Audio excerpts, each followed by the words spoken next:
មានអាយុ19ឆ្នាំកម្ពស់ 1m67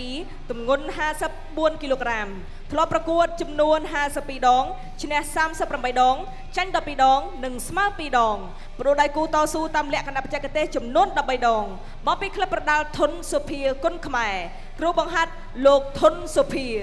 លោកស្រីនាងកញ្ញាអ្នកប្រដាល់គុណខ្មែរខេត្តកំពង់ឆ្នាំងធនអៀនឡងបាទជាបន្តសូមជូនប្រវត្តិរូបសង្ខេបបង្គោលខៀវគេស្លៀកខោពណ៌ខៀវមានវ័យ17ឆ្នាំកម្ពស់ 1m60 ទម្ងន់54គីឡូក្រាមបទពិសោធន៍ប្រកួតចំនួន38ដងឈ្នះ31ដងចាញ់6ដងស្មើ1ដងក្នុងនោះរូបគេក៏ធ្លាប់ផ្ដួលដៃគូឲ្យបោះបង់ការប្រកួតតាមលក្ខណៈបច្ចេកទេសបាន6ដងគេជាសិស្សនៃក្លឹបប្រដាល់រស្មីភូមិគៀបខេត្តបន្ទាយមានជ័យដែលមានគ្រូបង្ហាត់គឺលោកគ្រូហេងប៊ុនឃីមជាថ្មីម្ដងទៀតសូមលោកស្រីនាងកញ្ញាផ្ដល់សម្លេងស្វាគមន៍អ្នកប្រដាល់ខេត្តសៀមរាបរនណារងចានៅពេលនេះសូមអញ្ជើញរីករាយទស្សនាការប្រកួតដូចតទៅគ្រីតគុណខ្មែរ Best Fight គូមិត្តភាពទី3ទឹកទី1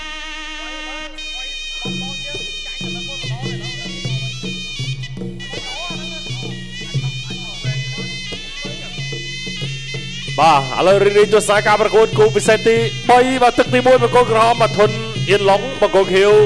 រនរងបាទគាត់តែឃើញឈ្មោះគ្រូក៏ញាក់សាច់ដែរបាទក្រហមកូនសិស្សរបស់លោកគ្រូធុនសុភាបាទខៀវកូនសិស្សរបស់លោកគ្រូហេងប៊ុនឃីមបាទសុទ្ធតែក្លឹបធំក្លឹបល្បីនៅស្រុកយើងហ្នឹងអ្នកទាំងពីរនេះមិនស្ទាយម្នាក់លោកទេបាទរនរងនោះគេក្បាច់មួយប៉ុន្តែគាត់ច្រើនតែចំណុចខ្សោយរបស់គាត់គឺដេចអត់តាមដៃគូផ្ដាច់ណាបាទហើយខាងបង្គោលក្រហមកូនសិស្សធុនសុភាគឺជាថាស្ទាយវាយរបស់គាត់គឺប៉េះប៉ះរុលទៅមុខរហូតអត់មានលេខថយក្រោយទេបាទជាការពិតហើយព្រោះយើងដឹងហើយបាទរនរងបើសិនជាបងប្អូនយើងចូលចិត្តលក្ខណៈថាវាយបុកខ្លាំងមើលរនរងវាយមិនសូវត្រូវទេបាទតែបើចូលចិត្តមើលលក្ខណៈវាយក្បាច់បាទគឺត្រូវហើយបាទរនរងនេះបាទឥឡូវយើងមកទស្សនាការប្រកួតទាំងអស់គ្នាបងប្អូនបាទមួយចូលចិត្តដើរបុកមួយចូលចិត្តលេងក្បាច់បាទទាត់ស្ដាមពីបាទអៀនឡុង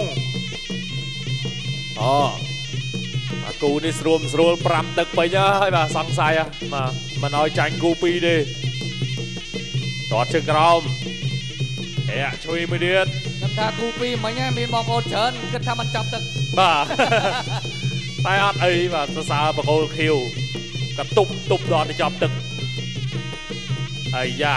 បាទអត់អាចឡើងមកធ្វើLL បានទេណាបាទទឹកទី1ក៏ដោយលោកអាជ្ញាកណ្ដាលគាត់ធ្វើការពមៀនបាទប្រាប់ជាលើកទី1ហើយបាទលោកគ្រូផលសុផាតបាទបើទោះបីជាការប្រកួត5ទឹកក៏ដោយតែបើទឹក1អត់បីសោះក៏មិនកើតដែរទាត់ស្លាមមកពីអៀនឡុងជួយមួយទៀតធាក់ស្លាមទាត់ជើងក្រោមវាយមួយទឹក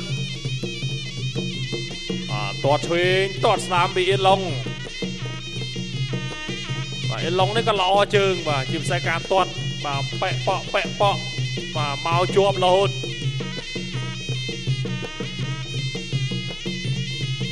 ឥឡូវទៅទៀតទាត់ជើងក្រោមទាត់ស្ដាមជើងក្រោមមួយទៀតអាយ៉ាបាទលេងតែជើងសុនលេងតែជើងបែរតៃខ្វាន់ដូហើយបាទគូនេះទៅទៀតទាត់ឆ្វេងបាទទាត់ស្ដាមមួយសងវិញដល់ចូលទៅទៀតទាត់ឆ្វេងបាទពីណារងឆ្វេងមួយទៀតវាយមួយទឹកដល់ស្ដាមមកដល់ស្ដាំមួយសងមកពីអៀនឡុងបាទដេញចាប់ទឹកទី1បាទសុំសម្រាប់បន្តិចសិនគ្រីតគុណខ្មែរ Best Fight គូមិត្តភាពទី3ទឹកទី2បាទឥឡូវទឹកទី2បាទសង្ឃឹមថាអ្នកទាំងពីរនឹងធ្វើឲ្យជួយចិត្តបាទជាងទឹកទី1ឥឡូវចូលមកហើយបាទជួយសាមមកពីអៀនឡុងបាទទាត់ជួយមួយទៀតដល់ចូលទៀតស្ដាប់ថែមកពីអៀនឡុងបាទជើងក្រោមណែស្ដាំបាទទៅទៀតជួយសាម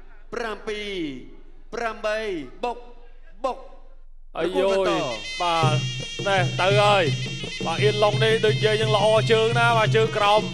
និយាយទៅកូនសិស្សរបស់លោកគ្រូធនសភាអ្នកណាក៏ល្អជើងដែរទៅទៀតបាទហើយ 1 អូ 2 3 បាទ 4 តាមពិនអញ្ចឹងទេហើយបាទលោកអញ្ញាកដាបញ្ឈប់បាត់អូបាទអញ្ចឹងបានអៀងឡុងគេមិនទាន់វាយបាទទឹកមួយប្រហែលជាគេដឹងថាស្រួលហូបអញ្ចឹងបាទតាមមើលនេះ កីឡាករបង្គោលក្រហមធុនអៀងឡុង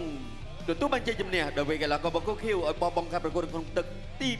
2 បាទអបអរសាទរទៅដល់កីឡាករបង្គោលក្រហមបាទធុនអៀនឡុងដែលផ្ដួលរណរងឲ្យបោះបង់ការប្រកួតនៅក្នុងទឹកទី